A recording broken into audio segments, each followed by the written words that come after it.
오신 여러분을 환영하고 축복합니다. 자리에서 일어나시면서 서로 인사 한번 해볼까요? 환영합니다.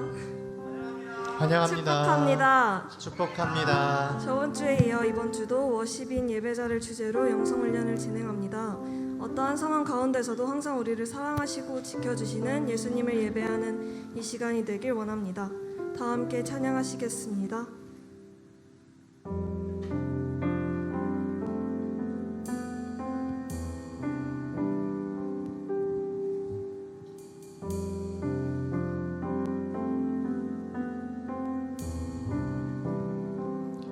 날 사랑하는 이 예수,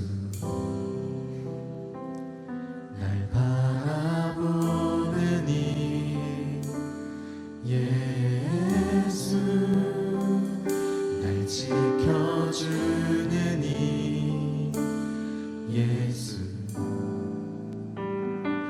날 용서하는 이 예수,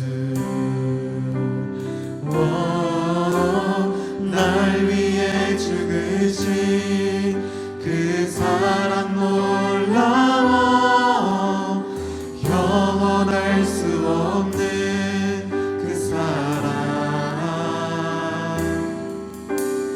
날 위해 죽으신 그 사랑 놀라워,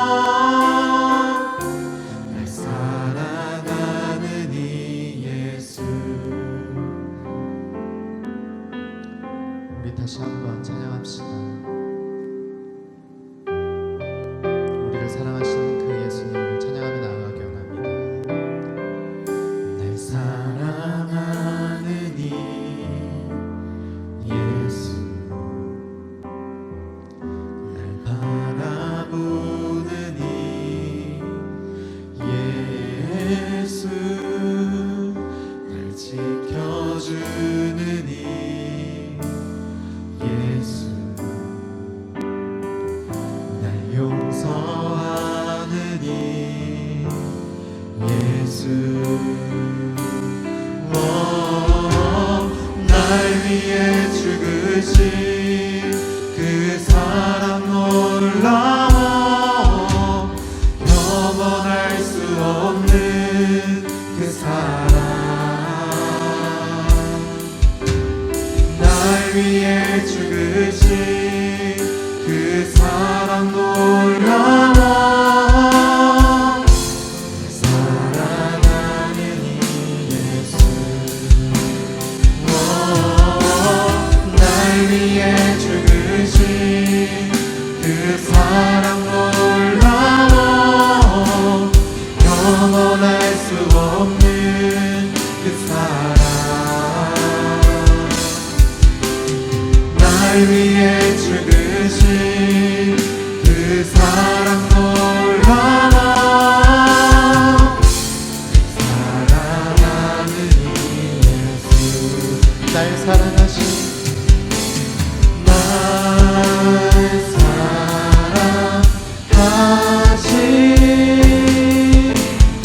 날 사랑하신, 날 사랑하신 성경에 써있네. 다시 한번 날 사랑하신, 날 사랑하신, 날 사랑하신,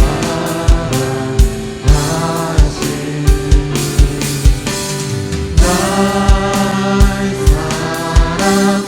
사랑하신 성경에 써있네.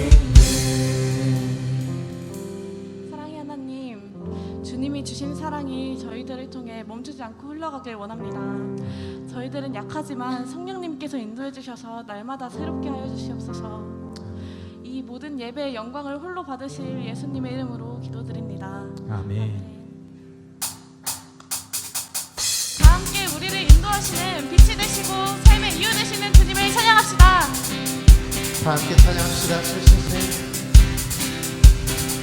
Sing, sing, sing. 천국에 울리는 노래 We will sing, sing, sing. 주님 들으시네 감사드리며 예수 이름 높이세. 사랑스러운 주님, 사랑스러운 주님, 땅과 하늘 찬양해 열방이 경배해 예수님 당신은 주 유일하신 삶의 이유. 우리를 자유케 하시는 분입니다. 자유케 하는 사랑 타오르는 불처럼 인도하시는 빛 예수님 당신은 주 유일하신 삶의 이유. 우리 다 함께 그 하나님을 찬양합시다. Sing, sing, sing. 천국에 울리는 노래 We will sing, sing, sing. 주님 들으시네 감사드리며 예수 이름 높이세. 우리 다시 한번 고백해봅시다. 자유케 하는 사랑, 자유케 하는 사랑 타오르는 불처럼 인도하시는 빛 예수님 당신은 주 유일하신 삶의 이유, 삶의 이유. 아멘. Sing, sing, sing. 천국에 울리는 노래 We will sing, sing, sing. 주님 들으시네 감사드리며 예수 이름 높이세. 다시 한번 찬양합시다. 싱싱싱. Sing, sing, sing. 천국에 울리는 노래 We will sing, sing, sing. 주님 들으시네 감사드리며 예수 이름 높이세. 살아있다고 느낄 수 있네. 살아있다고 느낄 수 있네. 살아갈 것만 같은 기분에 주님이 함께 계시기 때문에 자유롭게 예배를 드리네. 주의 임재 나를 덮네. Because of you I can dance. Because of you I lift my hand. Because of you I can sing. I am free. 살아있다고 느낄 수 있네.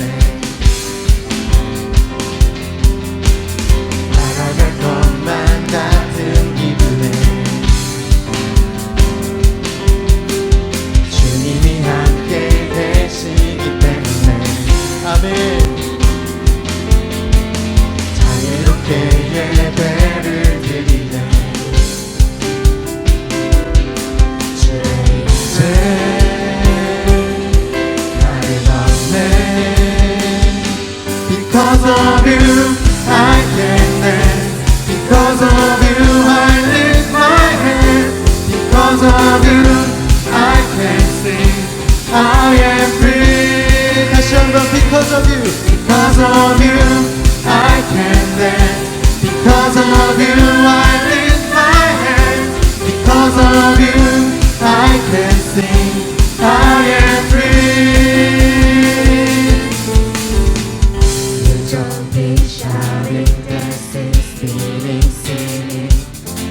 can sing, I am free. Because of you, because of you, I can dance. Because of you, I lift my hands. Because of you, I can sing, I am free.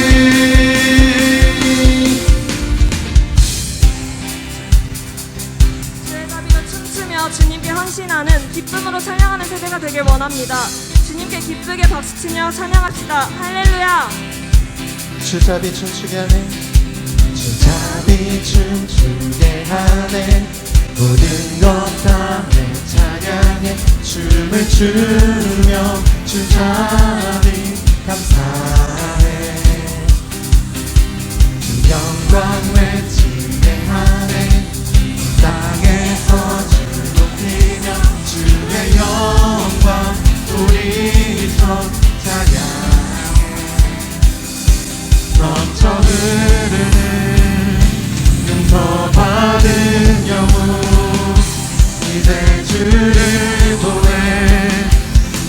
우린 멈출 수 없어. 우리는 춤추는 세대들이 주 크신 자비로 춤추리라. 주의 자비로 주 영광 외치는 세대들이 놀라운 주 영광 외치리라. 주의 영광을 넘쳐 흐르는 용서받은 영혼 이제 주를 보내. 우린 멈출 수 없어. 우리는 춤추는 세대들이 주 크신 자비로 춤추리라. 주의 자비로 주 영광 외치는 세대들이 놀라운 주 영광 외치리라.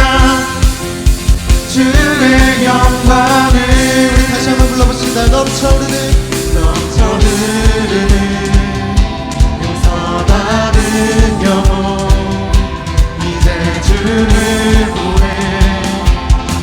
우리 멈출 수 없어. 우리는 춤추는 세대들이 주 크신 자비로 춤추리라. 주의 자비로 주 영광 외치는 세대들이 놀라운 주 영광 외치리라. 주의 영광을 우리는 춤추는 세대들이 주 크신 자비로 춤추리라. 주의 자비로 주 영광 외치는 세대들이 놀라운 주 영광 외치리라. 주의 영광을. 아멘. 하나님께 박수 영광 돌립시다.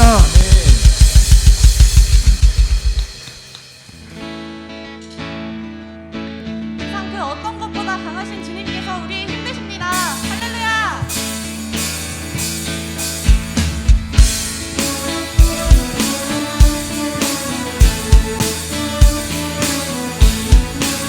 새 힘어들이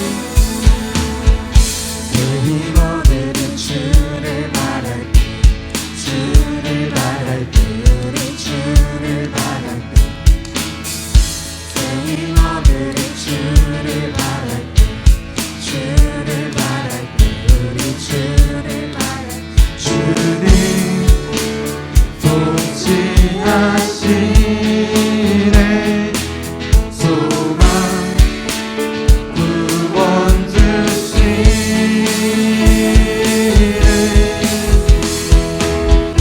당신은 영원하신 주, 내 영원하신 주, 지치지 않으시는 주님. 약한 자 방패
주님께서 우리를 통치하십니다.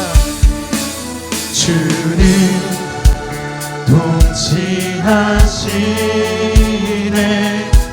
소망 구원 주시는 아멘. 당신은 영원하신 주, 내 영원하신 주, 지치지 않으시는 주님. 약한 자 방패 되시며 위로자 되신 주, 독수리 같은 힘 주시네. 당신은 영원하신 주, 내 영원하신 주, 지치지 않으시는 주님. 약한 자 방패 되시며 위로자 되신 주, 독수리 같은 힘 주시네. 아멘. 하나님께 영광의 박수 돌립시다. 우리는 주님이 부르신 곳에서 예배하는 예배자입니다. 우리가 온전한 마음으로 하나님을 예배할 때 하나님께서는 우리를 기뻐하시며 새롭게 하실 것입니다. 함께 찬양하실 때 주님의 성령을 우리에게 부으시고 하나님의 뜻을 이루소서 구하며 나아갑시다.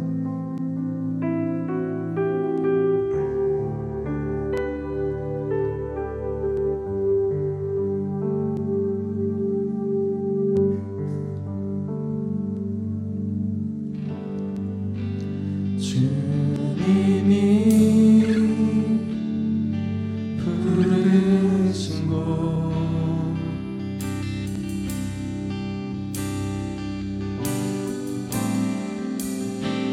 그곳에서 예배합니다.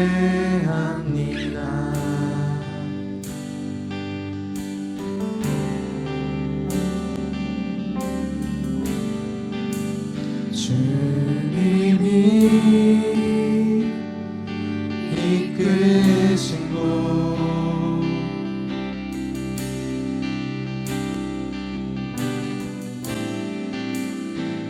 그곳에서 경배합니다.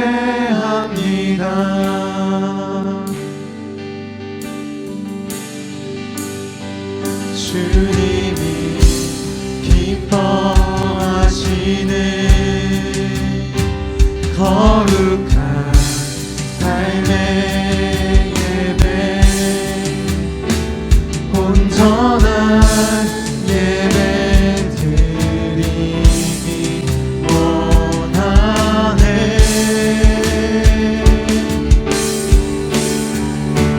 이 세상에 돈 받지 않으며 마음을 새롭게 하여 변화되게 하소서.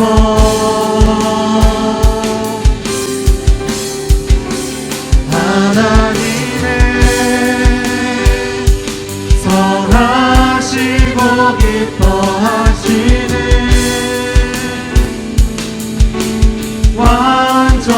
완전하신 뜻 무엇인지 알게 하소서. 다시 한번 찬양합시다. 주님이 부르신 곳,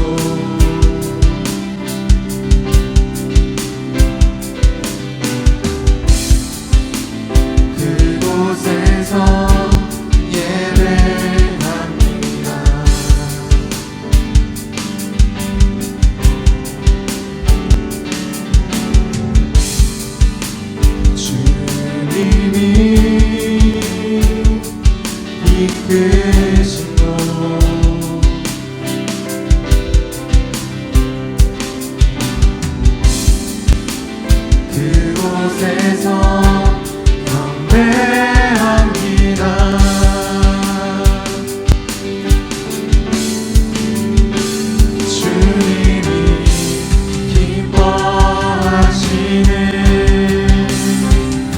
거룩한 삶의 예배 온전한 예배 드리기 원하네.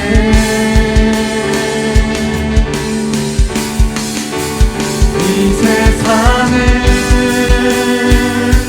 본받지 않으며 마음을 새롭게 하여 변화되게 하소서.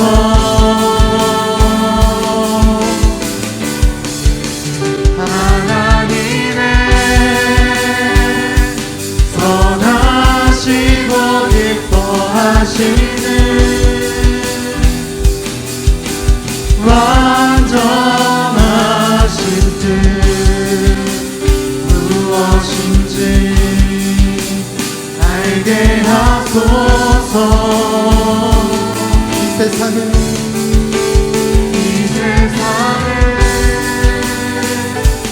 본받지 않으며 마음을 새롭게 하여 변화되게 하소서.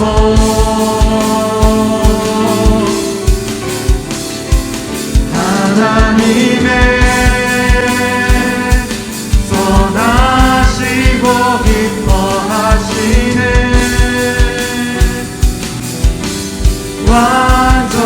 완전하신 뜻 무엇인지 알게 하소서.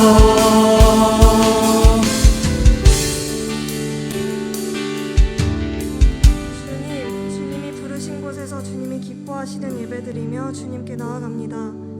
저희의 마음을 새롭게 하셔서 저희의 상처를 고치시고 더욱 주님께 영광 돌리며 주님만을 예배하는 저희가 될 수 있도록 인도하여 주시옵소서. 우리 각자의 마음을 담아 함께 기도하겠습니다.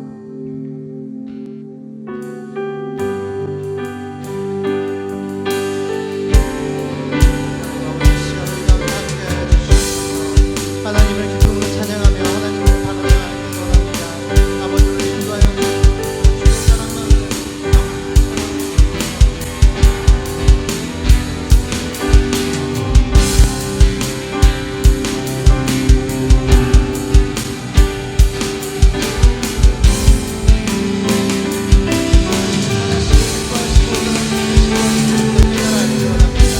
하나님을 붙잡아 주시옵소서. 아버지 청소년들 주님께서 만나 주시기 원합니다. 하나님의 감동을 주시기 원합니다. 아버지께서 만나 주시옵소서.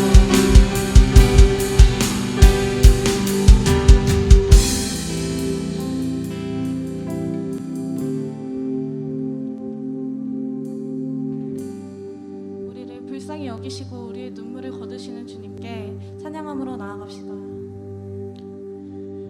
예수 우리들의 밝은 빛 은혜와 긍휼을 베푸시는 주 의의 길을 따라가는 주의 자녀들에게 항상 밝은 빛을 비추시네. 그는 구원의 주 하나님 공의로 세상을 다스리시네.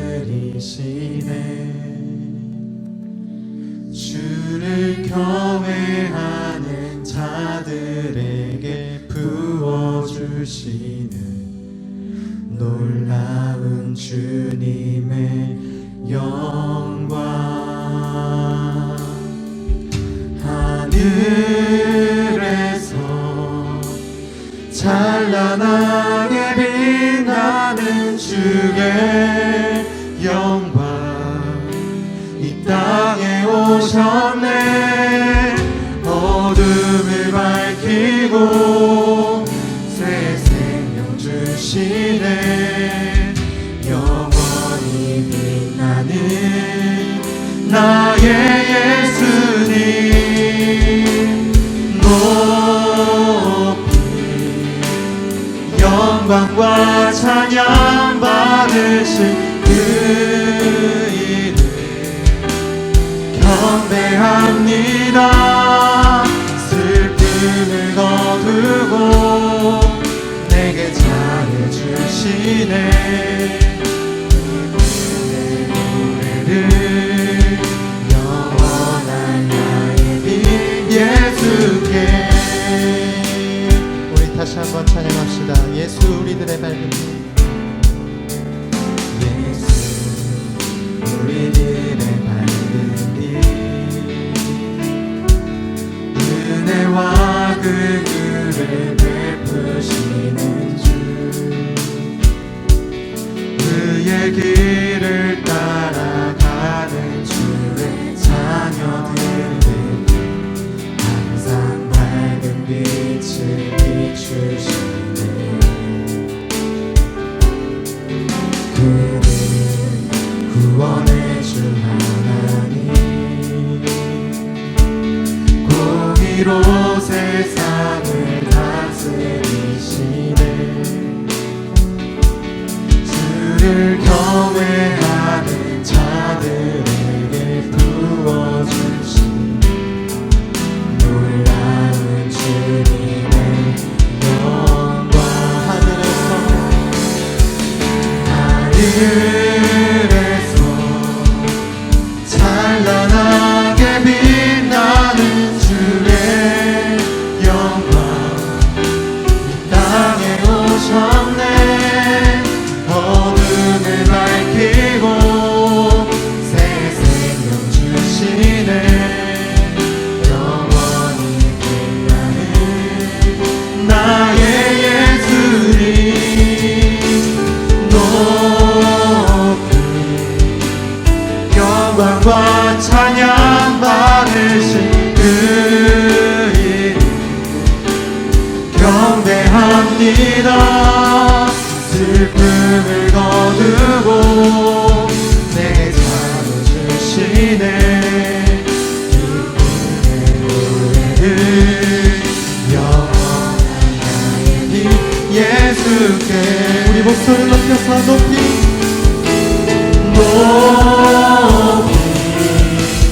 영광과 찬양 받으신 그 이름 경배합니다. 슬픔을 거두고 내게 잘해주시네. 기쁨의 노래를 영원한 나의 빛 예수께. 높이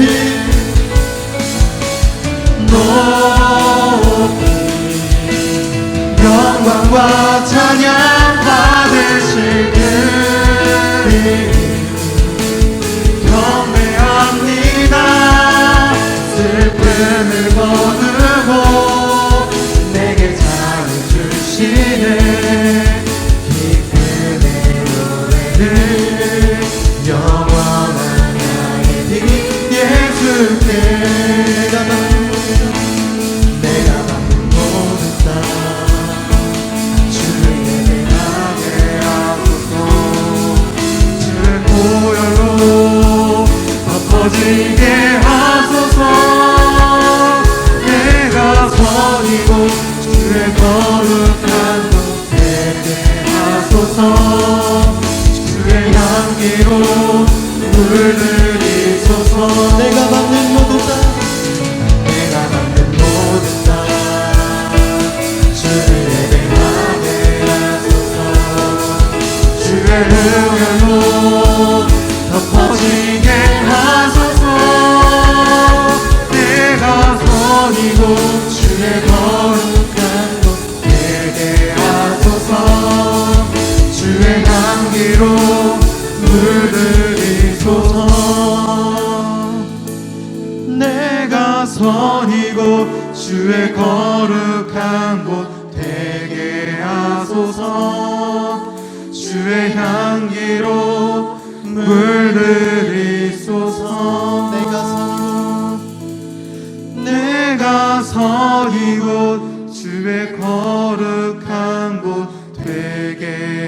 하소서. 주의 향기로 물들이소서. 하나님, 우리가 우리의 마음속에 가득한 세상의 것을 버리고 더 이상 세상의 것을 따르지 않고 주님의 사랑으로 채워져서 온전히 주님의 자녀로 거듭나기 소망합니다. 하나님께서 우리 안에 오셔서 우리 안의 상처와 고통을 고쳐주시고 근심과 걱정은 평안과 자유로 바꿔주세요. 오직 주님만을 예배하는 예배자가 될 수 있도록 도와주세요. 이 시간 우리 다 함께 이 제목을 가지고 기도하며 나아가겠습니다. 참 평안의 하나님, 오늘도 예배의 감격을 우리에게 맛보여 주심에 감사드립니다. 오늘은 워십인 영성훈련의 두 번째 시간입니다. 이 시간을 통해 청소년들이 자신의 상한 감정을 돌아보고 깊이 생각해 보게 되길 원합니다. 그리고 어떻게 해야 상한 감정을 치유할 수 있는지를 주님께 묻기를 원합니다. 그 질문의 답으로서 주님께서 지혜의 말씀을 주실 때 그 말씀을 따라 상한 감정을 치유할 수 있기를 소망합니다. 이 자리에 모인 우리 모두가 상한 감정의 치유를 통해 성화의 길을 걸어가게 하시고 이 세상을 본받지 않으며 마음을 새롭게 하는 예배자가 되게 하여 주시옵소서. 다시 코로나와 같은 위기가 우리의 삶을 흔들지라도 각자의 자리에서 굳건히 서서 주님을 예배하게 하여 주시옵소서. 오늘의 예배를 위해 헌신하는 많은 손길들이 있습니다. 기도하며 사랑으로 신방하시는 선생님들과 다른 이들보다 먼저 나와 예배를 준비하는 워십팀과 스태프들, 또 성찬을 집례하시며 생명의 말씀을 들고 단위에 서시는 이성광 목사님을 주님께서 기억하여 붙들어 주시는 줄로 믿습니다.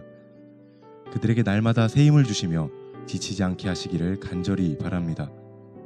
그들이 먼저 보여주는 예배자의 모습이 에이마이 곳곳에 잘 흘러가게 되기를 소망합니다. 길이 없는 곳에 길을 만드시고 누구도 기대하지 못한 큰 일을 행하시는 주님께서 오늘도 주님께 전심으로 예배하는 자들에게 길을 만드시고 큰 일을 행하여 주실 것을 믿으며 사랑이 많으신 예수님의 이름으로 기도합니다. 아멘.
친구들 반갑습니다.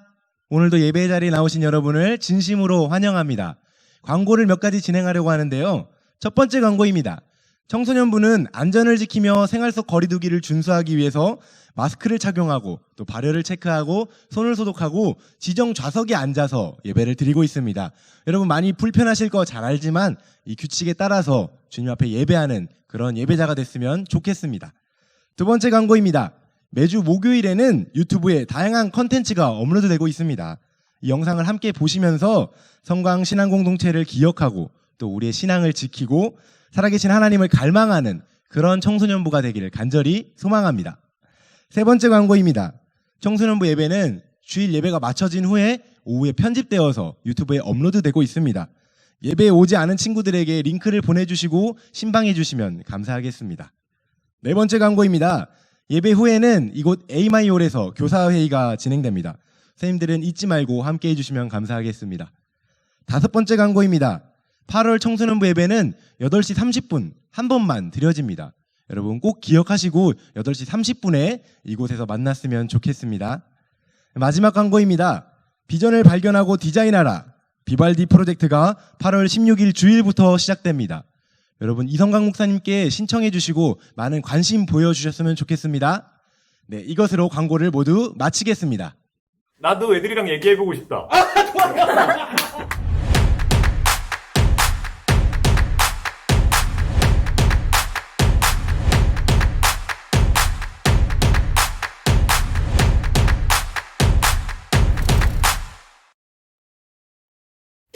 안녕하세요. 저는 여디디아 박수빈 청년입니다. 현재 대전 대성여자고등학교에서 고등학교 3학년 담임선생님을 맡고 있습니다. 여러분이 가장 중요하다고 생각되는 이 시기, 신앙, 연애, 교우관계, 여러가지 고민들이 생기면 언제든지 저를 찾아오세요. 활짝 열린 마음으로 여러분들을 기다리고 있겠습니다.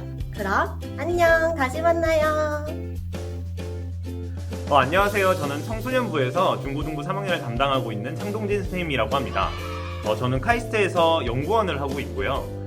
구체적으로는 핸드폰 또는 컴퓨터에 들어가는 칩을 설계하는 사람이에요. 여러분들의 삶 속에서 신앙 또는 진로, 연애 이런 것들을 상담해주고 싶어서 왔는데 사실 저도 뭐 잘 하고 있는 것 같진 않아서 그냥 여러분들과 함께 서로의 이야기를 나누는 시간일 것 같아요. 그래서 저와 함께 이야기를 나누고 싶은 친구들은 부담없이 신청해주면 좋을 것 같아요. 고마워요.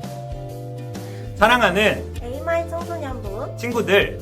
울 거니 말 거니 나도 친구들이랑 얘기하고 싶다. 부담 없이 신청하세요. 그리고 다시 만나요. 와줘. 나 너네 없으면 혼자 있어야 된다.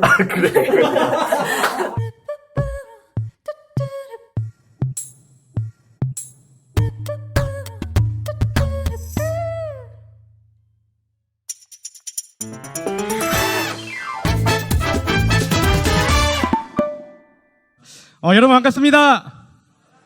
네, 감사합니다. 오늘도 기쁨이 있는 살아있는 예배 가운데 나아가고 계시죠? 네, 오늘은 지난주에 이어서 계속 말씀을 전하려고 하는데 지난주 말씀을 먼저 좀 짧게 정리를 하려고 합니다. 여러분들 주보 뒤에 제가 지난주 이번 주에 나눌 내용들을 잘 정리해 넣었습니다. 우리가 진도가 조금 빠르게 나가고 있어요. 그래서 어렵거나 조금 헷갈리거나 놓치는 부분이 있는 친구들은 주보 뒷면을 보시면서 기억하시면 좋겠습니다. 여러분, 우리는 워십인 예배자라는 주제를 가지고 8월 한 달간 예배하고 또 지난주 이번 주 영성훈련으로 나아가고 있습니다. 제가 예배자가 뭐라고 정의해드렸죠? 누군가 저에게 묻는다면 예배자는 구원의 길을 따라 살아가는 사람, 이렇게 정의를 해드렸습니다. 그리고 존 웨슬리의 성경적 구원의 길에 대해서 여러분들에게 설명해드렸죠. 존 웨슬리가 왜 보통은 구원론이라고 하는데 구원의 길이라고 했냐면 존 웨슬리에게 있어서 구원은 이루어가는 과정이지 그냥 딱 정형화되어 갑자기 변화되는 여러 단계의 변화들이 아니기 때문에 한 걸음 한 걸음 우리가 하나님을 향해 나아갈 때 그것을 이루어가는 그 과정을 길이라고 표현했다라고 말씀을 드렸습니다. 또 한 가지를 더 얘기했죠. 무엇이냐면 세상에 있는 모든 사람들이 반드시 이 구원의 길에 의해 구원받는다는 것은 아니다라고 했습니다. 우리가 알 수 없는 하나님의 그 특별한 은혜가 곳곳에 있기 때문에 하나님이 또 하나님의 때에 구원하시는 인생은 반드시 구원하신다는 것이죠. 그렇지만 기본적으로 성도요 그리스도인이라면 이 구원론에 의해서 우리가 하나님이 선물로 주신 구원을 받게 된다는 것을 기억해야 한다고 말씀드렸죠. 존 웨슬리의 성경적 구원의 길은 혹시 몇 가지 과정으로 되어 있는지 기억나는 친구 있나요? 네, 5가지의 과정으로 되어 있습니다. 보여주세요. 첫 번째 선행의 은혜, 두 번째 회개의 은혜, 세 번째 칭의의 은혜, 네 번째 성화의 은혜, 5번째 최종적 칭의였죠. 선행의 은혜는 우리가 함께 나누었던 것처럼 우리가 하나님을 알지 못하는 상태에서 하나님이 우리를 부르시고 계신다는 거예요. 그래서 우리가 언제든지 그것을 바라본다면 하나님을 만나고 하나님의 자녀가 되고 하나님의 구원의 길 가운데에 들어설 수 있는 인생이다라는 것이죠. 그리고 이것은 어떤 선택된 사람들만이 아니라 세상에 있는 모든 사람들에게 구원의 길이 열려져 있다라고 말씀을 전해드렸습니다. 그렇기 때문에 우리가 우리 주변에 혹시 교회 다니지 않고 예수님을 믿지 않는 사람이 있어도 그들을 사랑하고 가족처럼 대해야 하는 이유도, 또 그들에게 반드시 복음을 전해야 하는 이유도 바로 이 모든 사람에게 운행하시는 이 선행의 은혜 때문이다라고 말씀을 전해드렸습니다. 두 번째는 회개의 은혜입니다. 회개의 은혜에 자그마치 몇 가지가 있었죠? 11가지가 있었습니다. 네, 보여주세요. 이렇게 그냥 막 넘겨주세요. 제가 하면 11가지가 있었습니다. 죄로 인한 슬픔, 하나님의 손 아래에서 겸손해짐, 죄로 혐오함, 죄를 고백함, 간절히 하나님의 자비를 구함, 하나님을 사랑함, 죄를 중단함, 순종을 새롭게 결단함, 부정직하게 얻은 이익을 배상함, 우리에게 잘못한 이웃을 용서함, 자비와 자선의 행위.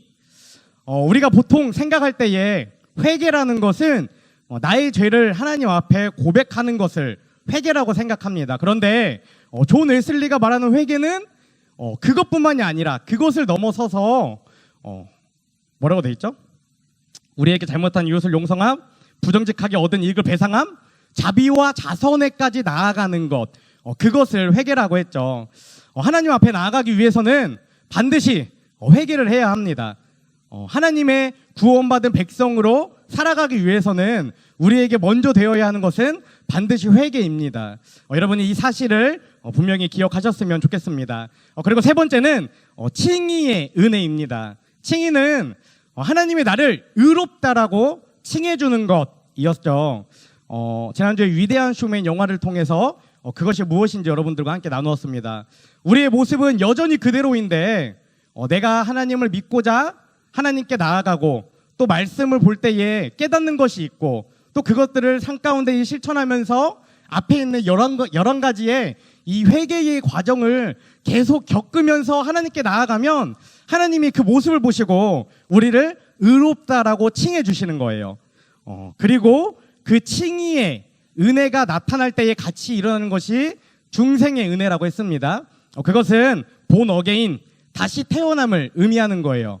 그렇기 때문에 우리의 모습이나 우리의 죄가 없어지지 않아도 우리가 그대로 있어도 새로운 인생으로 살아갈 수 있는 것이 바로 이 칭의와 중생의 은혜 때문이라고 말씀을 나누었습니다. 우리가 칭의의 은혜를 받고 난 다음에 걸어가야 할 길이 바로 성화의 은혜입니다. 성화의 은혜는 뭐라고 그랬죠? 세상으로부터 분리되어 하나님의 말씀을 지키고 거룩하게 살아가는 것, 이것이 바로 성화라고 했습니다. 하나님이 나를 칭의의 은혜로 그래 너는 의로워라고 이렇게 칭해 주셨다고 해서 내가 바로 의롭게 되는 그런 것이 아니기 때문에 어떤 정형화된 단계로 갑자기 내가 180도 바뀌는 것이 아니기 때문에 이 성화의 과정은 내가 스스로 이루어가야 된다고 말씀드렸어요. 그래서 빌립보서 2장 12절 말씀에 이렇게 기록되어 있는 것을 함께 나눴습니다. 제가 다시 한번 읽어드리겠습니다. 그러므로 나의 사랑하는 여러분, 여러분이 언제까지 순종한 대로 내가 함께 있을 때뿐만 아니라 지금과 같이 내가 없을 때에도 더욱더 순종하여서 두렵고 떨리는 마음으로 자기의 구원을 이루어 나가십시오. 아멘. 그리고 이 칭의와 성화의 구분을 여러분들에게 보여드렸습니다. 이거는 반드시 우리가 계속해서 기억해야 돼요. 칭의는 나의 모습은 그대로지만 하나님이 법적으로 나를 의롭다 칭해 주신 것, 칭의를 받은 사람은 반드시 자기의 노력과 자기의 애씀과 자기 자신을 연단하는 훈련으로 이 내적 상태가 하나님을 향해 나아가는 성화의 과정을 거쳐야 한다는 것이죠. 칭의는 한 번으로 영원합니다. 하나님이 나를 의롭다 칭해 주셨으면 나는 의로운 인생이 된 거예요. 내가 다시 죄에 물들 수 있습니다. 연약함으로 빠져들 수 있습니다. 그렇다고 해서 내가 다시 하나님이 나를 다시 의롭다고 칭해 주셔야 한다는 건 아니에요. 이미 하나님은 나를 의롭다 칭해 주셨고 내 안에 계시기 때문에 내가 죄 가운데 있음을, 내가 연약한 가운데 있음을 느꼈다면 나의 몸과 나의 마음과 나의 정신과 힘과 뜻과 의지를 다해 다시 하나님을 돌이켜 하나님께 나아가는 성화의 길을 간다면 그것이 우리가 걸어가야 될 구원의 길입니다. 그리고 칭의는 전적으로 하나님의 일이에요. 내가 아무리 하나님을 만나기 위해 회개하고 노력하고 그렇게 한다고 해서 내가 어느 정도 수준에 이르게 회개한다고 해서 하나님이 나를 의롭다 칭해 주시는 것이 아닙니다. 사람마다 그 기준이 다 다를 수 있어요. 그러나 그 사람이 진심으로 하나님을 믿고 자신의 죄를 하나님께 회개하고 이웃을 사랑하며 나아간다면 하나님이 하나님의 능력으로 우리를 의롭다 칭해주시는 것이죠. 그러나 성화는 반대입니다. 하나님이 나를 의롭다고 칭해주심을 만약에 하나님이 나를 의롭다고 칭해주신다면 누구나 그것을 느낄 수 있어요. 하나님의 감격이 있기 때문에, 내 안에 감사와 기쁨이 있기 때문에, 회개의 눈물이 있기 때문에 그 칭의의 사건을 누구든지 기억할 수 있습니다. 그렇다면 그 뒤부터 우리가 걸어가야 되는 이 성화의 길은 지극히 인간의 노력이 먼저 되어야 한다는 것이죠. 그러나 그 가운데서도 그 길을 갈 수 있도록 하나님이 계속해서 우리를 돕는다는 사실을 기억해야 합니다. 그리고 마지막에 너무나 중요한 게 있죠. 칭의는 회개하는 모든 사람들에게 동일하게 적용됩니다.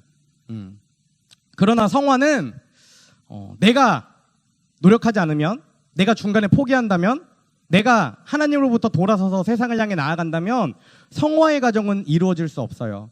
그렇기 때문에 내가 하나님을 만났어도 그 구원의 길에서 탈락하고 다시 세상에 빠지고 구원에 이루지 못하는 결과들이 나타난다는 것을 우리가 노력하지 않으면, 삶 가운데의 예배자의 삶을 계속 살아가지 않는다면 그럴 수 있다는 것을 우리는 반드시 기억해야 합니다. 그리고 마지막으로 5번째, 최종적 칭의, 영화의 단계가 있다라고 말씀드렸습니다. 이것은 우리가 이신칭이라고 말씀드렸죠. 이미 왔으나 아직 오지가 않은 하나님 나라에 대해 얘기할 때 예수님이 이 땅에 오셔서 이미 복음을 선포하셨습니다. 그 복음을 우리가 듣고 믿으면 예수님이 나를 의롭다고 칭해 주세요. 이게 첫 번째 칭의입니다. 그리고 두 번째 칭의는 예수님이 성경에 분명히 약속하셨죠. 하나님 나라에 우리가 거할 집을 마련하러 가시겠다고, 또 준비가 되시면 다시 오셔서 우리를 하나님 나라에 같이 데리고 가서 함께 살겠다고 약속하셨습니다. 예수님이 다시 오셨을 때에 우리가 하나님의 말씀을 지키고 성화의 길을 걸으며 거룩하게 살아간다면 그때 예수님이 성공아, 너 정말 거룩하게 살았구나. 너 정말 거룩하게 살려고 너무나 애썼구나. 너 정말 너무나 힘들지만 치열하게 두렵고 떨림으로 네가 말씀을 지켰구나. 이렇게 예수님이 말씀하실 때에, 나의 의로움을 인정해 주실 때에, 그때 우리가 영원한 하나님 나라에 함께 살아갈 수 있다라는 것입니다. 5가지를 다시 한번 보여주시겠어요? 네. 이 5가지 단계에 의해 우리가 구원의 길을 간다는 것을 우리가 분명히 기억했으면 좋겠습니다. 그렇다면 두렵고 떨리는 마음으로 구원을 이루어 나가기 위해 우리가 제일 중요하게 생각해야 하는, 제일 먼저 꽉 붙들어야 하는 것이 무엇이라고 얘기했죠? 지난주 말씀입니다. 잠언 4장 23절 말씀. 그 무엇보다도 너는 내 마음을 지켜라. 그 마음이 바로 생명의 근원이기 때문이다. 우리 마음이 생명의 근원인 이유가 뭐였죠? 우리가 사복음서의 말씀을 통해서 나누었습니다. 사람 마음 가운데서 아주 악한 것들이 나오는데, 시기와 질투와 미움과 고통과 아픔과 슬픔이, 또 다른 사람들을 미워하고 저주하는 그것들이 사람들 마음 가운데서 막 나온다는 거예요. 만약에 우리 마음 가운데에 다른 사람을 미워하는 것이 있다면, 또 누군가한테 상처받아서 아프고 억눌린 마음을 가지고 있다면 그것이 나를 지배하기 때문에 내가 하나님을 향해 나아가는 것, 성화의 길을 나아가는 것을 막는다는 것이죠. 그렇기 때문에 우리의 마음이 생명의 근원이고, 다른 그 어떤 것보다 성화의 길을 걸어가는 그 첫 번째 단계에는 우리의 마음을 지켜야 한다고 말씀을 나눴죠. 우리의 마음을, 우리의 감정을 지키기 위해 제일 먼저 해야 되는 것은 이미 상처난 우리 안에 있는 감정들을 발견하는 것입니다. 제가 4가지로 나누었는데, 첫 번째, 나는 자신의 가치를 인정하지 못하는 사람인가? 나는 완전주의자 컴플렉스를 가지고 있는 사람인가? 나는 지나친 예민함을 가지고 있는 사람인가? 나는 실패에 대한 두려움으로 가득 찬 사람인가? 이렇게 4가지로 지난주에 우리가 정리해봤습니다. 거의 모든 친구들이 제출해줬는데 제가 딱 그 2 부류로 딱 나눴어요. 정말 근심 없이, 걱정 없이 편안하게 사시는 우리 친구들이 있습니다. 전부 다 1가지도 가지고 왔는 친구들이 있어요. 그런데 그와 반대로 정말 4가지 다 고민하는 친구들, 또 1-2가지, 3가지를 고민하는 친구들의 모습을 봤습니다. 앞으로 우리가 살아가는 길 가운데에 지금은 발견하지 못하고, 또 지금은 상처가 없을지라도 자라나는 과정 가운데에 계속해서 우리에게 상처를 주는 일들이 일어날 수 있을 거예요. 그때마다 여러분들이 이것을 가지고 자기를 점검하고 자기의 상태를 확인했으면 좋겠습니다. 그리고 우리가 우리 안에 있는 문제들을 발견했을 때 어떻게 해야 되는가, 그것에 대해서도 말씀을 나누었습니다. 첫 번째는 우리의 상처를 고쳐주실 하나님을 믿고 구하며 의지해야 한다는 거예요. 로마서 8장 26절 말씀입니다. 이와 같이 성령도 우리의 약함을 도와주십니다. 우리는 어떻게 기도해야 할 것도 알지 못하지만 성령께서 친히 이루 다 말할 수 없는 탄식으로 우리를 대신하여 간구하여 주십니다. 우리보다 우리를 잘 아시는 성령 하나님이 우리를 위해 간구하시기 때문에 먼저 우리가 해야 될 것은 하나님을 의지하는 것이었습니다. 그리고 두 번째는 하나님이 주시는 그 기회 앞에 용기를 내어 도전하라는 것이었어요. 영화 에반 올마이티의 이야기를 했습니다. 하나님께 용기를 달라고 기도하면 하나님이 용기를 주실까요? 아니면 용기를 발휘할 기회를 주실까요? 하나님은 이미 우리를 하나님의 형상대로 창조하신 그 순간에 우리 안에 하나님의 용기와 하나님의 새 힘과 하나님의 평안을 넣어 주셨습니다. 문제는 우리가 용기를 내어서 그것들을 발휘하느냐 발휘하지 못하느냐의 문제인 것이죠. 하나님은 우리에게 상황을 주세요. 그 상처로부터 이겨낼 수 있는 상황, 그 문제를 스스로의 힘으로 하나님을 의지하는 그 능력으로 뚫고 이겨낼 수 있는 상황들을 주신다는 것이죠. 특별히 책에서는 이 4가지로 우리가 상처를 이겨내기 위해 어떻게 해야 되는지 말씀을 나누었습니다. 첫 번째, 상처를 똑바로 바라보라. 상처가 치유되기 원하는지 자신에게 물어보라. 자기 자신을 용서하라. 자기 자신을 용서하라 해서 우리가 또 중요한 말씀 나누었습니다. 책에 이런 글이 있어요. 하나님께서는 우리의 죄를 바다 깊은 곳에 던지시고 그 앞에 낚시금지라는 팻말을 꽂아 놓으신다. 이미 하나님 앞에 회개한 우리의 잘못들, 죄들, 우리의 연약함들, 우리의 부끄러움들, 하나님은 그것을 바다 깊은 곳에 넣으시고 다시 꺼내보지 않으신다는 거예요. 그런데 사람은 다시 그 물속에 들어가 그 아픔을 끄집어서 어깨에 짊어지고 나와서 그 아픔으로 고통스러워하고 다시 어두움을 향해 나아간다는 것이죠. 간절히 원하기는 이미 한번 하나님께 회개한 그것들을 다시 붙잡고 살아가지 않고 자기 자신을 용서하고 사랑하기를 소망합니다. 마지막으로 4번째는 상처에 관련되어 있는 모든 사람들을 용서하라 라는 것이었어요. 많은 친구들이 이렇게 살아가기를 결단했습니다. 우리가 이 한 달간 계속 이것과 관련된 주제로 말씀을 나눌 건데 여러분들이 계속 생각했으면 좋겠습니다. 내가 누구를 용서해야 되는지, 내가 나의 어떤 모습들을 사랑해야 하는지, 이것들을 생각하고 고민하며 실천하셨으면 좋겠습니다. 이제 오늘의 말씀을 나누도록 하겠습니다. 우리는 성화의 길을 나아갑니다. 그런데 이 성화의 길을 걸어가는 우리들을 막는 악한 세력이 있어요. 올해 초에 우리가 홀리라이트 어셈블 이라는 주제로 함께 에베소서의 말씀을 나눌 때도 이것과 같은 주제로 말씀을 나눴습니다. 에베소서 6장 12절의 말씀입니다. 우리의 싸움은 피와 살을 가진 사람들을 상대로 하는 것이 아니라 통치자와 권세자들과 이 어두운 세계의 지배자들과 하늘에 있는 악한 영들을 상대로 하는 것입니다. 그러니까 우리가 하나님을 향해 나아가는 것, 성화의 길을 걸어가는 것, 거룩하게 살려고 애쓰는데 우리를 방해하는 것은 물론 나의 게으름이나 나태함이나 세상을 사랑하는 나의 마음들이 걸림돌이죠. 그런데 그 걸림돌 자체를 우리가 하나님께 나아가는 것을 방해하려는 그 악한 영들이 준다라는 것입니다. 그리고 특별히 이 악한 영들의 무기가 무엇인가 기록되어 있죠. 에베소서 4장 14절 말씀입니다. 우리는 이 이상 더 어린아이로 있어서는 안 됩니다. 우리는 인간의 속임수나 강교한 술수에 빠져서 온갖 교훈의 풍조에 흔들리거나 이리저리 밀려다니지 말아야 합니다. 아멘. 무슨 말이죠?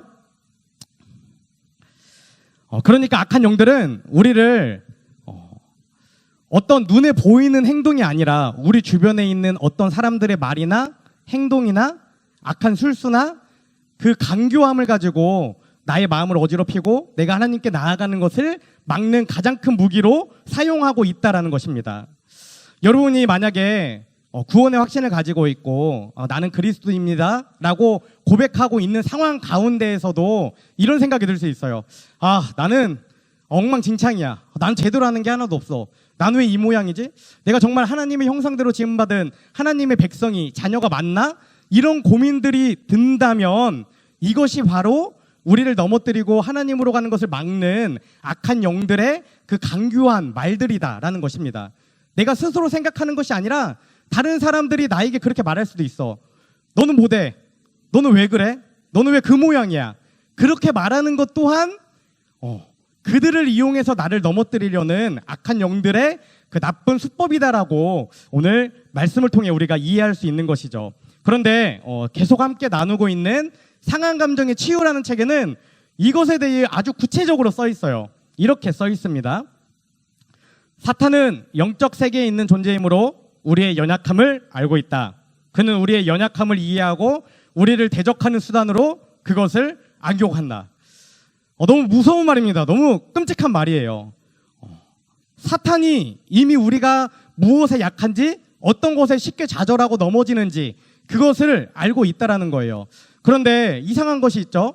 앞에 우리가 로마서 말씀을 나눌 때 우리의 아픔을 아시고 탄식하시는 성령님이 우리를 위해 간구하신다라고 이야기했습니다. 여기서 우리가 정확히 구분해야 되는 것이 있습니다. 무엇이냐면 악한 영들은 말 그대로 영적인 존재예요. 그렇기 때문에 우리가 지금 이 상황에 어떤 부분이 약한지, 내가 어떤 것들을 부끄럽게 생각하는지, 어떤 것들로 화를 내는지 이런 것들을 이미 다 알고 있다는 거죠. 그렇기 때문에 내가 찬양하고 싶고 기도하고 싶고 하나님을 생각하고 싶은 그 마음 가운데에 자꾸 나쁜 생각이나 다른 것들을 바라보게 하는 그 악한 그 공격들이 어떤 눈에 보이는 것이 아니라 마음으로, 생각으로, 또 다른 사람들의 입술과 행동을 통해 나를 공격한다라는 것입니다. 그리고 계속해서 책에는 이렇게 기록하고 있습니다. 하나님을 향해 나아가는 우리를 공격하는 악한 세력의 무기고에 있는 가장 강력한 무기는 심리적인 무기이다. 아마 여러분들 모두가 다 공감할 수 있는 내용입니다. 두려움이나 의심, 분노, 걱정, 그리고 죄책감이 여기에 해당된다. 그런데 그 심리적인 무기 중 가장 강력하고 무서운 무기는 다른 그 어떤 것보다 낮은 자존감이다. 이것은 열등감이나 자신의 가치를 무시하는 감정들을 의미한다. 그러니까 수많은 그리스도인들이 예수님을 믿고 구원받고 하나님과 동행하는 인생이 되겠습니다 라고 고백했음에도 불구하고 여전히 열등감에 손이 묶이고 무가치함에 발이 묶여서 살아가는 그 이유가 바로 우리를 공격하는 그 사단의 낮은 자존감 때문이다라는 것입니다. 그리고 결국에는 이 낮은 자존감 때문에 우리가 앞에 나누었던 것처럼 우리 마음 가운데에 상한 감정들을 가지고 살아가는 거예요. 우리의 자존감이 하나님의 말씀으로 바르게 세워져 있다면 우리는 세상의 가치관에 흔들리지 않기 때문에 그 어떤 유혹이나 다른 사람들의 강교한 술수나 또 잘못된 말씀에 넘어지지 않는다는 거죠. 그런데 우리가 그 부분이 약하기 때문에 늘 넘어지고 아파하고 죄 가운데 살아갈 수밖에 없다라고 이야기하는 것입니다. 낮은 자존감을 가지고 살아가는 사람들의 4가지 특징이 있습니다. 여러분들이 이 4가지 중에 혹시 어떤 상황에 있는지 한번 자신을 점검해 봤으면 좋겠습니다. 첫 번째는 낮은 자존감은 우리의 잠재력을 마비시켜요. 어떤 사건으로 인해 실패를 경험하고 아파하고 또 좌절하는 사람, 자기 스스로를 향해 나는 아무것도 할 수 없어, 나는 루저야 라고 자기를 비판하고 비관적으로 바라보는 사람, 그런 사람들의 특징이 뭔지 아세요? 정확합니다. 아무것도 하지 않아요. 새로운 곳을 향해 나아가지 않습니다. 도전하지 않아요. 그냥 자기에게 주어지는 환경 가운데에만 간신히 살아갑니다. 왜 그렇죠? 내가 무엇인가 도전했을 때에, 내가 무엇인가 새로운 것을 했을 때에 혹시라도 실패했을 때 나에게 오는 그 무기력함, 또 내가 실패한 것으로 인해 다른 사람이 나를 비난하는 그 비난을 감당하는 것이 너무나 두렵고 떨리기 때문입니다. 낮은 자존감을 아주 오랫동안 가지고 살아가는 사람들은 나중에는 이제 자기가 뭘 좋아하는지, 뭘 하고 싶은지, 내가 뭘 해야 하는지조차 생각하지 못하고 정말 그냥 흘러가는 대로 살아가는 인생이 되어버리는 것을 우리는 주변에서 많이 볼 수 있습니다. 이런 낮은 자존감은 아주 어렸을 때부터 생성되는 경우가 굉장히 많아요. 아동기, 유년기, 청소년기에 이르러서 그것이 가장 심해집니다. 여러분이 자신의 모습이나 주변 친구들의 모습을 보면 정말 낮은 자존감으로 인해 말 한마디 제대로 하지 못하고 늘 우울하게 처져 있고 혼자 있는 친구들을 많이 볼 거예요. 그것이 바로 낮은 자존감 때문이라는 것이죠. 그리고 또 청소년기 때 이런 생각도 합니다. 내가 왠지 어른이 되면, 대학에 가면 이 낮은 자존감을 이길 수 있을 것 같아요. 그래서 많은 친구들이 대학에 가기를, 고등학교가 졸업을 하고 성인이 되기를 기다립니다. 그런데 분명히 알아야 하는 것은 이 낮은 자존감은 우리가 어른이 된다고, 성인이 된다고 해서 자연스럽게 없어진다는 것이 아닙니다. 오히려 대학에 가고 또 직장에 가면 더 낮은 자존감으로 무너지고 실패하는 그런 청년들을 우리가 주변에서 많이 보게 돼요. 여러분, 우리가 반드시 기억해야 하는 것이 있습니다. 그것은 무엇이냐면 이 낮은 자존감으로 우리의 잠재력이 마비되어서 우리가 아무것도 하지 않고 그냥 살아가는 것이 바로 악한 영들이 우리에게 원하는 것이다라는 것입니다. 우리가 복음을 듣고 이 세상에 복음을 전파하고 하나님의 능력으로 사랑을 전하는 것, 악한 영들이 너무 싫어하겠죠. 세상 가운데 예수 그리스도가 선포되는 것 악한 영들이 너무 싫어할 것입니다. 그렇기 때문에 만약 우리가 우리의 잠재력이 마비되어서 아무것도 하지 못하는 상황 가운데 있다면 반드시 내가 지금 악한 영들의 공격에 이미 한번 지고 있구나, 이것을 생각해야 하는 것이죠. 두 번째는 낮은 자존감은 우리의 미래를 파괴한다라는 것입니다. 우리가 지난달 시편을 통해 말씀을 계속 나누었던 것처럼 하나님은 하나님을 믿는 사람들에게 너무나 많은 선물을 주셨어요. 평안을 주시고 새로운 힘을 주시고 새 힘을 주시고 선한 능력으로 이 땅 가운데에 살아갈 수 있는 그 모든 힘들을 주셨습니다. 그리고 우리가 잊지 말고 반드시 기억해야 하는 것이 있습니다. 그것은 하나님은 우리에게 미래를 주신다는 거예요. 예레미야 29장 11절 말씀입니다. 너희를 두고 계획하고 있는 일들은 오직 나만이 알고 있다. 내가 너희를 두고 계획하는 일들은 재앙이 아니라 번영으로서 너희에게 미래에 대한 희망을 주는 것이다. 나 주의 말이다. 그러니까 하나님은, 우리가 은사에 대해 얘기했죠. 각각 사람에게 다른 은사를 주셨어요. 누구는 찬양을 잘합니다. 누구는 율동을 잘해요. 누구는 박수 치는 걸 너무 잘해요. 누구는 책 읽는 걸 좋아합니다. 누구는 따뜻한 말하는 것을 좋아해요. 누구는 다른 사람이 무거운 거 들고 갈 때 이렇게 도와주는 것을 좋아해요. 이런 다양한 은사들을 하나님이 각 사람에게 다르게 주셨다는 거예요. 왠지 내가 봤을 때 내가 가진 은사보다 다른 사람이 가진 은사가 더 크고 위대해 보일 때가 있어요. 그런데 그것으로 질투심을 갖거나 마음의 어려움을 가질 필요가 없습니다. 왜냐하면 그 모든 것들이 하나님의 계획에 의해서 아름다운 공동체를 이룰 수 있도록 하나님이 이미 계획하셨기 때문이에요. 예를 들어 우리가 함께 예배하는데 우리가 전부 다 찬양의 은사만 가지고 있어요. 전부 다 찬양만 하고 싶어해. 그러면 워십은 누가 하고 방송은 누가 섬깁니까? 우리가 전부 다 한 가지만 잘하고 한 가지만 할 수 있다면 그 공동체가 깨어진다는 것이죠. 그렇기 때문에 중요한 것은 하나님이 우리에게 말씀하시고 약속하신 것처럼 하나님이 나에게 주신 그 은사가 무엇인지 발견하고 하나님께 그 은사를 알려달라고 기도하고 그것들을 개발하면서 하나님이 나에게 주신 그 미래를 꿈꾸며 나아가는 것이죠. 여러분, 제가 작년에 여러분들에게 그 믿음에 대해 설교한 적이 있습니다. 그때 이런 얘기 해드렸어요. 뭐냐면 사람은 이 5가지 감각을 가지고 살아가죠. 뭐죠? 시각, 촉각, 청각, 후각, 가장 중요한 미각. 이렇게 5가지 감각을 살아갑니다. 그렇기 때문에 사람은 이렇게 살아가다가 도저히 내가 어떻게 넘어갈 수 없는 벽 앞에 서면 어떻게 하죠? 좌절하고 포기해요. 왜? 내 능력으로는 도저히 안 되니까, 해볼 수가 없으니까 포기하는 것입니다. 그런데 하나님이 믿음이라는 선물을 주신 그리스도인은 이 5가지 감각에 믿음이라는 6가지 감각을 더해서 이 6가지 감각을 가지고 살아가기 때문에 지금은 내가 못할 것 같고 어렵고 두려움 앞에 서지만 그 너머에 나에게 주시는 하나님의 은혜, 나에게 주신 하나님의 미래를 기대하며 오늘 하루를 살아갈 수 있다라는 거예요. 여러분들이 앞에서 나눈 존 웨슬리의 선교적 구원의 길 있죠. 그 과정 가운데에 선행의 은혜와 회개의 은혜와 칭의의 은혜와 성화의 은혜 가운데까지 나아가는 과정이 있다면 반드시 하나님이 여러분들에게 말씀하시고 또 알려주셨을 거예요.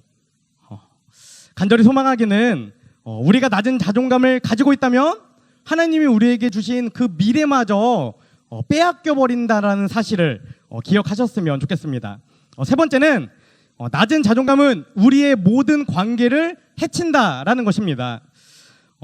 너무나 중요한 게 있어요. 하나님은 우리를 하나님의 형상대로 창조하셨죠. 근데 그것은 한 사람 혼자 살아가라고 창조하신 게 아니에요. 성경에도 아담과 하와를 함께 창조하신 것처럼 우리는 관계를 맺으며 공동체 안에 살아가도록 하나님이 우리를 창조하셨습니다. 그런데 여러분 자신의 모습을 한번 잘 생각해 보세요. 하나님과 나의 관계가, 또 가족과 나의 관계가, 친구와 나의 관계가, 이웃들과 나의 관계가 정말 아름답고 따뜻하고 서로를 배려하고 용서하고 사랑하는 관계인가? 아니면 불편하고 어색하고 미워지고 싫어지는 관계로 살아가고 있는 사람이 있지 않습니까? 만약 여러분들이 그런 관계 가운데 살아간다면 정말 집안 가운데 막 누가 믿고 싶고 이렇게 살아간다면 그 사람을 탓하는 것보다는 나의 모습을 먼저 바라봐야 합니다. 내가 정말 낮은 자존감이 아니라 하나님이 주신 그 말씀을 붙잡고 하나님의 자녀요 백성임을 고백하며 살아간다면, 높은 자존감을 가지고 살아간다면 우리의 관계가 아름답게 회복될 수 있다는 것이죠. 무엇보다 중요한 것은 관계 가운데 가장 중요한 것은 나를 사랑하는 거예요. 내가 나를 사랑하지 못하고 나를 인정하지 못하면 다른 사람들과의 관계가 모두 다 어려워지기 때문입니다. 요한일서 4장 18절과 19절 말씀에 이런 말씀이 기록되어 있습니다. 사랑에는 두려움이 없습니다. 완전한 사랑은 두려움을 내쫓습니다. 두려움은 형벌과 맞물려 있습니다. 두려워하는 사람은 아직 사랑을 완성하지 못한 것입니다. 우리가 하나님을 사랑함은 하나님께서 우리를 먼저 사랑하여 주셨기 때문입니다.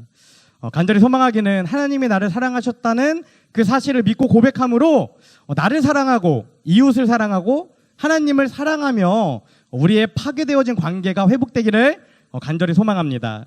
마지막 네 번째가 있습니다. 낮은 자존감은 우리가 사명을 따라 살아가지 못하게 한다라는 것이죠.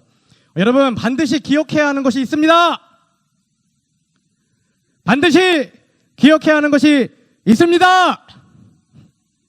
반드시 기억해야 하는 것이 있습니다. 뭐냐면 우리는 그냥 하나님의 사랑만 받는 하나님의 귀하게 인정받는 자녀로만 살아가도록 부르심 받은 게 아니라는 거예요.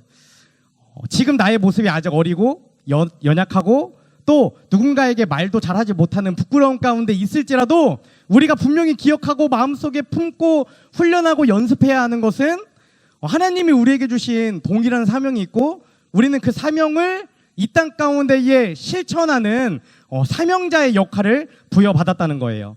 성경의 많은 부분에서 우리가 해야 될 것들을 하나님이 말씀하고 있는데 특별히 저는 우리 교회에서 강조하는 두 가지를 여러분들과 함께 나누고 싶어요. 첫 번째는 골로새서 1장 28절 말씀입니다. 우리는 이 그리스도를 전파합니다. 우리는 모든 사람을 그리스도 안에서 온전한 사람으로 세우려고 모든 사람에게 권하며 지혜를 다하며 모든 사람을 가르칩니다. 첫 번째가 뭐죠? 하나님이 우리에게 주신 첫 번째 사명은 예수 그리스도를 전파하는 것이에요. 그리고 그것을 들은 사람들이 그 말씀 가운데에 견고하게 세워지는 것입니다. 견고하게 세우는 것을 목표로 우리가 하나님께 부르심을 받았다는 거예요.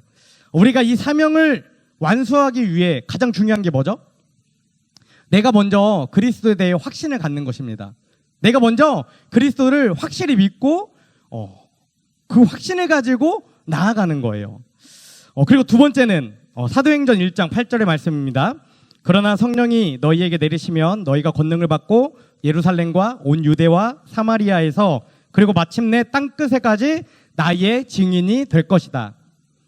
첫 번째가 예수 그리스도를 전파하는 것이었다면 두 번째는 내가 그 전파한 사람이 다시 복음을 믿고 그 사람이 다른 사람에게도 복음을 전파해서 이 땅 가운데에 복음이 완전히 선포될 수 있도록, 땅 끝까지 복음이 선포될 수 있도록 우리가 함께 서로를 세워 나아가야 된다는 거예요.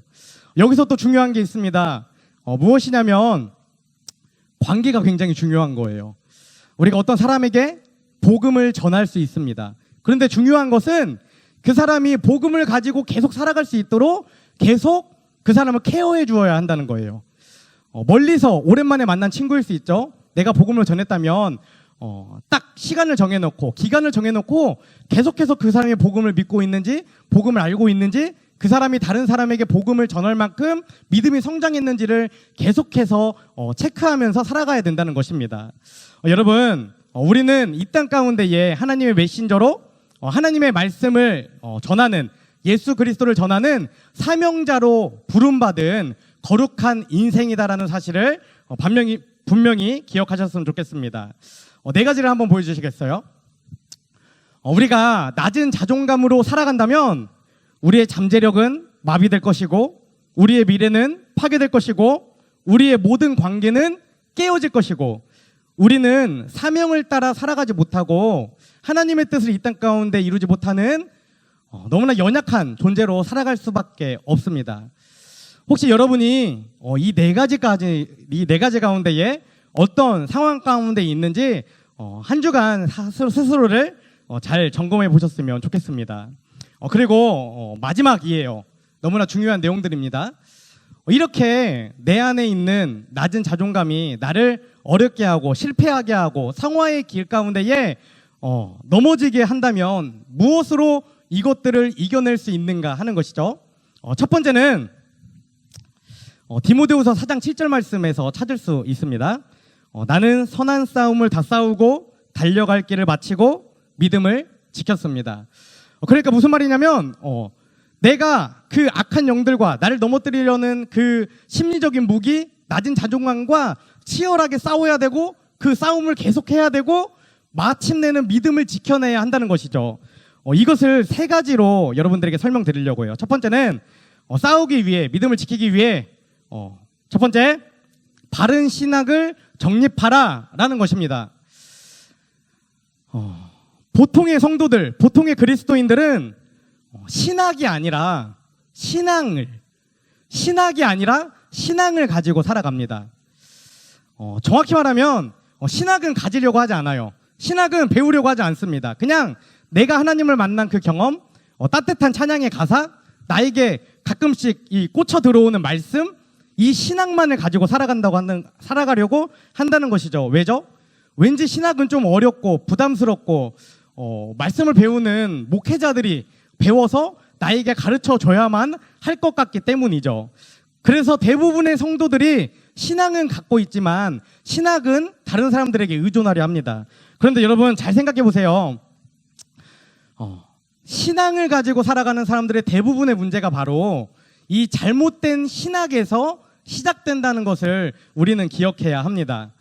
구원에 대해서, 교회에 대해서, 또 삼위일체 하나님에 대해서 성경에서 뭐라고 말하는지를 정확히 학문적으로 알지 못하기 때문에 늘 넘어지고 좌절하고 나를 속이는 이 다른 사람들의 귀에 넘어가는 거예요. 누군가 와서 이렇게 말할 수 있습니다. 야, 니네 교회 왜 그래? 교회는 이래야 돼. 야, 하나님은 이런 분이래. 네가 알고 있는 하나님 잘못된 분이야. 야, 하나님 앞에 회개했어도 그 죄를 또 가지고 가야 돼. 또 우리가 이단 가운데에 다른 교리들에 많이 넘어가죠. 그 이유는 모두가 다 우리가 잘못된 신학을 가지고 있고 또 신학에 대한 개념을 가지고 있지 않다는 것이죠. 제가 청소년부에서 계속해서 여러분들에게 구원론에 대해 이야기하고 또 삼위일체 하나님에 대해 이야기하고 하나님 나라에 대해 계속해서 설명하는 이유는 바로 이것입니다. 우리가 신앙뿐만 아니라 바른 신학을 가지고 하나님이 무엇을 말씀하시는지 그것을 분별하며 나아가자는 것이죠. 간절히 소망하기는 제가 여러분들에게 존 웨슬리의 성경적 구원의 길을 5가지 말씀드렸어요. 그러면 여러분들이 저 말이 맞지, 이제 저거 가지고 살아가야지 라고 생각하는 것으로 멈추는 것이 아니라 저것이 정말 맞는지 여러분들이 말씀을 찾아보고 또 모르면 와서 물어보고 온전히 이 말씀이 나에게 동의가 되고 이해가 될 때까지 그것을 연구해야 한다는 것입니다. 우리가 신학을 바로 세우지 않는다면 우리는 언제든지 흔들릴 수 있다는 사실을 여러분들이 기억했으면 좋겠습니다. 그리고 두 번째는 너무나 중요한 거예요. 사소한 것에 목숨을 걸지 말라라는 것입니다. 원래 책에서는 자신의 평가를 하나님에게 받으라라고 되어 있어요. 그러니까 다른 사람들을 신경 쓰지 말고 하나님만을 바라보며 하나님의 평가를 받는 인생이 되라는 것이죠. 근데 저는 우리 교회에서 자주 쓰는 용어인 사소한 것에 목숨을 걸지 말라라는 것으로 바꿨습니다. 여러분 혹시 그 버티컬 리미트라는 영화를 본 적 있나요? 없죠. 왜? 2001년도에 나온 영화니까. 2001년도에 개봉한 암벽 등반하는 사람들의 이야기가 기록된 스릴러, 어드벤처 영화가 있습니다. 이 영화에는 그 암벽 등반 전문가인 아버지 로이스와 그의 아들 피터와 딸 애니가 함께 이 암벽 등반을 하고 있어요. 그런데 이들은 전문가예요. 훈련돼 있고. 그런데 훈련되지 않은 아마추어들이 그 옆에 오면서 여러 가지 위기를 겪게 되는 그 과정에 대해 기록하고 있는 영화입니다. 제가 한 2분 30초 정도로 이렇게 편집된 영상을 가지고 왔어요. 여러분 영상을 보실 때 저들이 어떤 대화를 나누는지 생각하면서 한번 영상을 봤으면 좋겠습니다. 네, 영상을 보여주세요. 잘 보셨죠? 이 영화 가운데에 중요하게 봐야 될 대사가 6가지가 있습니다. 첫 번째, 아버지가 자녀들 향해 이렇게 얘기하죠. 침착해라. 두 번째, 캠을 꽂을 수 있니? 세 번째, 캠 하나로는 두 사람을 지탱하기도 어렵다. 네 번째, 나이프를 꺼내라. 다섯 번째, 줄을 잘라라. 여섯 번째, 동생을 죽이고 싶니? 이것은 여러 가지의 내용을 함축하고 있는 것입니다. 첫 번째는 하나님이 우리를 사랑하셔서 자신의 목숨을 내던지셨다는 것을 아낌없이 주셨다는 것을 깨달을 수 있는 거고, 오늘 말씀 가운데에 나눠보면 이런 거죠. 아버지가 결정한 거예요. 정말 중요한 게 무엇인지 상황을 빠르게 파악합니다. 위기에 처했을 때 첫 번째, 침착하라는 거죠. 그리고 두 번째, 우리가 다 같이 살 수 있는가를 물어보는 거예요. 그게 어렵다는 것을 알고 어떻게 하죠? 자신을 먼저 죽이라 라고 이야기합니다. 그 이유는 뭐예요? 내가 죽어야 다른 사람들이 살 수 있기 때문이죠. 그리고 특별히 이 아버지가 딸이 아니라 아들을 향해 줄을 끊으라고 말한 이유가 있습니다. 그것은 무엇이냐면, 만약에 아버지가 죽고 난 이후에도 구조되지 않고 또 누군가가 생명을 대신해야 한다면 그것이 아들이 되기를, 가장 막내를 살리기를 원하는 아버지의 마음이 들어있는 것이죠. 여러분, 지금 우리가 살아가는 게 저렇게 위기의 상황이 아닌 것처럼 느껴지시죠?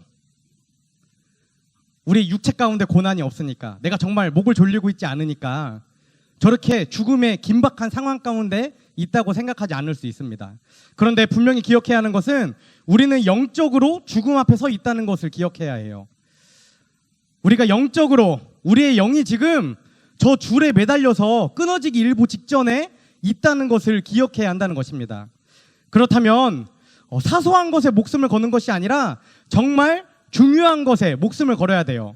우리 마음 가운데에 상처가 있죠. 나를 아프고 힘들게 하는 게 있습니다. 그런데 보통 이런 경우가 많아요. 뭐냐면, 시간이 지나고 나서 되돌아보면 그 이북킬 할 때가 많잖아요. 아, 그때 왜 그랬지? 그냥 한번 참으면 됐는데. 아, 그때 왜 그랬지? 내가 왜 이렇게 사소한 것에 목숨을 걸고 싸웠지? 그냥 지나가면 됐는데. 이렇게 생각할 때가 너무나 많이 있습니다. 너무나 중요한 것, 우리가 살아갈 때에 사소한 것들이 우리 가운데 많이 있는데 그것들을 무시하고 정말 중요한 것에 목숨을 거는 인생이 되어야 한다는 것이에요. 우리가 목숨을 걸어야 될 건 뭐죠? 예수 그리스도, 우리와 함께 하신 하나님입니다. 구원의 길 가운데에 넘어지지 않고 좌절하지 않고 무너지지 않고 그 구원의 길을 완성하기 위해 매일매일 치열하게 말씀을 듣고 말씀을 실천하고 또 예배자의 삶을 살아가는 것이 제일 중요하다는 거예요. 그것을 막는 것이 있다면 다 사소한 것으로 여기고 그것들을 과감하게 이겨내라는 것입니다. 간절히 소망하기는 앞에서 이야기했던 것처럼 말씀이 무엇인지 바른 신학을 정립하고 그 다음에 삶 가운데에 나를 넘어뜨리려는 사소한 것들에 목숨 걸지 않고 정말 중요한 것을 향해 나아가는 인생이 되시기를 소망합니다. 그리고 마지막 세 번째는 성령님과 동행하라는 거예요. 간단하게 설명하면 이런 겁니다. 동행이라는 것은 어떤 의미죠? 먼저 함께 걷는다라는 의미를 가지고 있습니다. 동행은 함께 걷는 거죠. 그런데 다르게 생각해 보면 한 가지 의미가 더 있어요. 그것은 동행은 다르게 산다 라는 것입니다. 동행은 누구랑 함께 걷죠? 하나님과 함께 걸어요. 하나님과 함께 걷는 사람은 당연히 세상과 다르게 살아갑니다. 우리가 쉽게 이렇게 하나님 저와 동행해 주세요, 제가 하나님과 동행하는 인생이 되겠습니다라고 말할 때가 너무나 많이 있죠. 근데 하나님이 나와 함께 하시고 나를 지켜주시고 나에게 힘을 주신다라고만 생각을 합니다. 분명히 기억하셨으면 좋겠습니다. 성령님과 동행하는 것, 하나님과 함께하는 것은 세상과 다르게 생각하고 세상과 다르게 행동하고 세상과 다른 원칙과 기준을 가지고 살아간다는 것을 말이죠. 우리가 이렇게 하나님과 동행하며 살아갈 때에 구원의 길을 따라 살아가는 사람, 성화의 길을 걸어가는 사람, 우리가 지금 주제로 나누고 있는 예배자, 워십인의 삶을 살아갈 수 있습니다.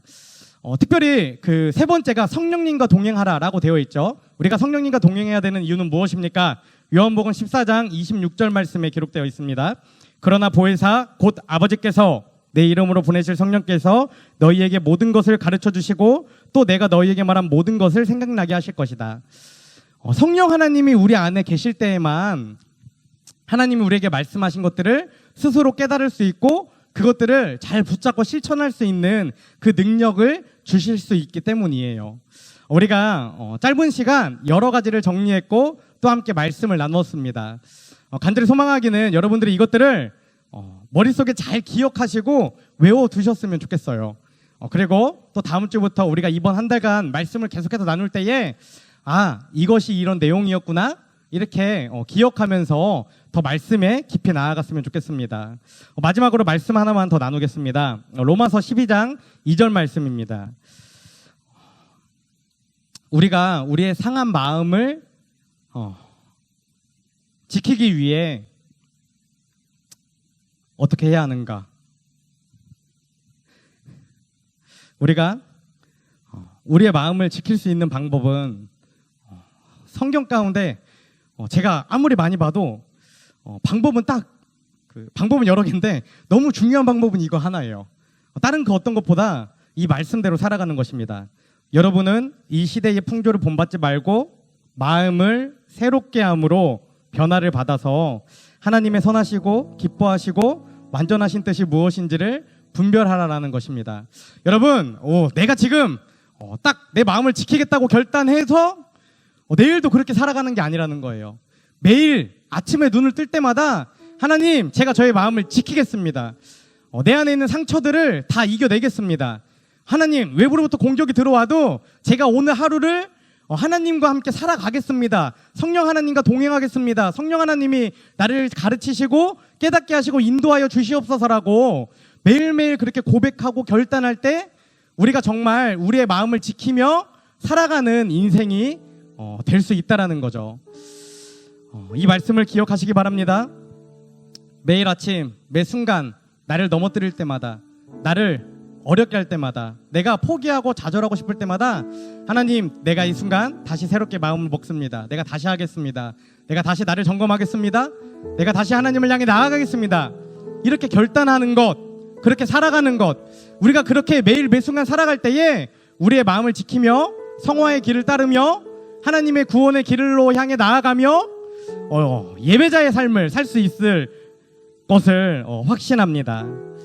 우리 이 시간 함께 기도하기 원합니다. 하나님, 이 한 가지 기도 제목 가지고 나아가기 원해요. 하나님, 제가 성화의 길을 나아갑니다. 예배자의 삶을 살아갑니다.